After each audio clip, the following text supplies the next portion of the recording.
उसकी पार्टी के अंदर पोजीशन लाजमी, आप ये कह रहे हैं, बिल्कुल ठीक है। जुल्फिकार साहब, अगर चेयरमैन पीटीआई अपने पार्टी के इलेक्शन में हिस्सा नहीं ले पाते कानूनी कबाहत की वजह से, और वैसे भी वो अपने केसेस का सामना कर रहे हैं, तो पीटीआई फिर ये जो क्लेम किया जाता था कि बड़ी पॉपुलैरिटी है, खंबे को भी खड़ा करेंगे, वोट मिलेगा, क्या ऐसी सूरत में भी पीटीआई को वोट पड़ेगा? ना चेयरमैन होंगे, ना खुद पार्टी में मौजूद होंगे। देखें, चेयरमैन खुदा न खास्ता दुनिया में तो मौजूद हैं और दुनिया में मौजूदगी काफी आपके ख्याल में। ओहदा ना होते हुए भी मेरा ख्याल है कि नवाज शरीफ साहब का दौर आपकी नज़रों से अगर गुजरा हो, उनके साथ भी ऐसे ही हुआ था और उन्होंने उनको पार्टी कायद बना लिया था। और पार्टी कायद इमरान खान को बनाने में भी कोई अमर माने नहीं है। होता ही है कि आपने एक पार्टी का ऑफिस बेरर का एक स्ट्रक्चर दिया होता है, उस स्ट्रक्चर से वो निकल जाते हैं और उसके अलावा ऑनरेरी पोजीशन के अंदर आप जो भी नाम उनको दे लें, रैपर का दे लें, कायद का दे लें, जिस सरबराह का दे लें, पैट्रन चीफ का दे लें, वो ऑनरेरी तौर पे आप उनको उस पोजीशन पे रख सकते हैं, लेकिन इलेक्शन के इस प्रोसेस का जाहिर है वो कानूनी तौर पे हिस्सा नहीं बनेंगे और उस वजह से टेक्निकली वो आउट हो गए।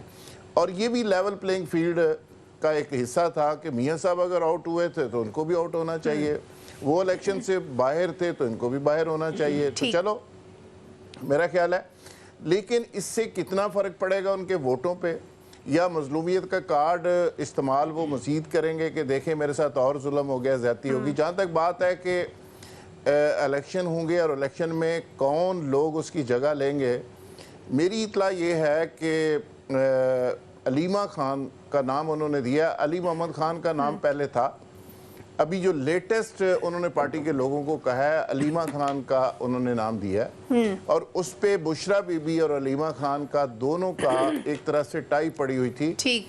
और लास्ट मुलाकात आपको अगर याद हो, जिस दिन मुजाहरा हुआ है, उस दिन गाड़ी के अंदर अलीमा खान भी मौजूद थी, बुशरा बीबी भी मौजूद थी, उनकी बहनें भी मौजूद थी और इकट्ठी जाके उन्होंने मुलाकात भी की थी। तो जुल्फिकार मरूसी सियासत तो फिर हो गई ना, पूरा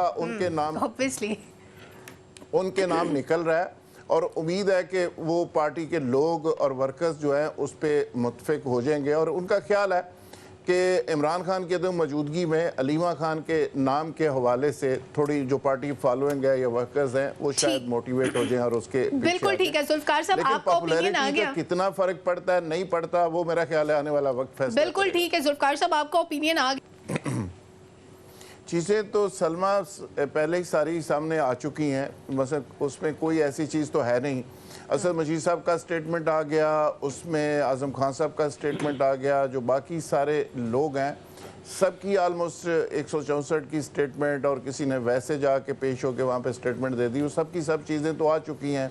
और कुछ जो रहती चीज़ें थी वो चेयरमैन पीटीआई ऑलरेडी बयान फरमा चुके हैं जलसे के अंदर जब उन्होंने साइफर लहराया था। तो अब मेरा ख्याल है कि कोई सीक्रेट चीज़ तो रही नहीं। अलबत्ता ये ज़रूर है कि साइफर का मामला जब केस इसका डिस्कस होता है तो उसको कहा जाता है कि एक सीक्रेट इशू था, ये इसके अलावा इसमें कोई सीक्रेट नहीं है। और वैसे बैरिस्टर एहतशाम भाई इस पे तफसीली रोशनी डाल चुके हैं और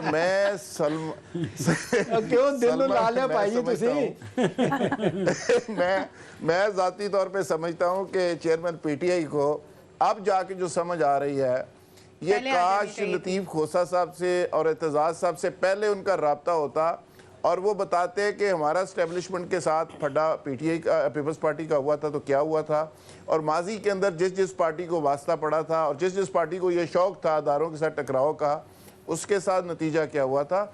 और सियासतदान बड़ा स्ट्रांग होता है जब वो अपनी पिच के ऊपर लड़ रहा होता है, जब वो दूसरों की पिच के ऊपर जाके लड़ने की कोशिश करता है तो फिर वो लूज़र होता है। और सियासतदान पुरअमन रहता है तो हमेशा वो बहुत तगड़ा होता है, और जब वो वायलेंस के ऊपर चला जाता है तो उसके नतीजा यही होता है जो 9 मई को हुआ और जो आज पीटीआई के साथ हो रहा है। और इमरान खान साहब इसमें चीज़ों को सही असेस नहीं कर सके। ये बड़ी बदकिस्मती है कि इतना बड़ा लीडर चीज़ों को उस तरह से सही नहीं समझ सका, ग्राउंड रियलिटी को।